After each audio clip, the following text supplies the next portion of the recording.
तर मंत्री गिरीश महाजन यांनी मराठा आरक्षणासंदर्भात वक्तव्य केलेलं आहे, भूमिका स्पष्ट केलेली आहे। मराठा समाजाला सरसकट आरक्षण देता येणार नाही असं मंत्री गिरीश महाजन यांनी म्हटलंय।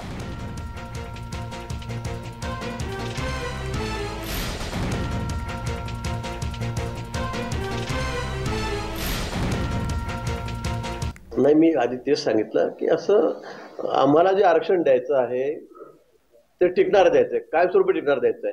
शासन या बाबतीमध्ये अतिशय सकारात्मक आहे। माननीय मुख्यमंत्री महोदयांनी वारंवार सांगितलंय, देवेंद्रजींनी सांगितलंय, अजितदादांनी सांगितलेलं आहे। त्यामुळे आरक्षण द्यायचं असेल तर टिकणार दिलं पाहिजे।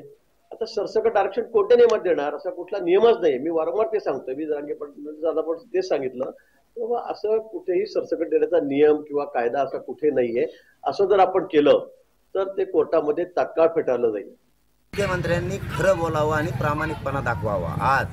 आज त्यांच्यासाठी कसोटी आहे, त्यांनी खरं बोलावं, मराठ्यांच्या नजरेतून उतरू नये त्यांनी। आणि आम्हाला 100% खात्री, मुख्यमंत्री साहेब एकही शब्द खोटं बोलणार नाहीत। जे कागदावरती लिहून घेतलेलं आहे त्याच आधारावर मुख्यमंत्री साहेब आज बोलून उत्तर देणार ही मराठ्यांना आशा आहे। 100% ते खरं बोलणार आणि प्रामाणिकपणा दाखवणार म्हणजे दाखवणार।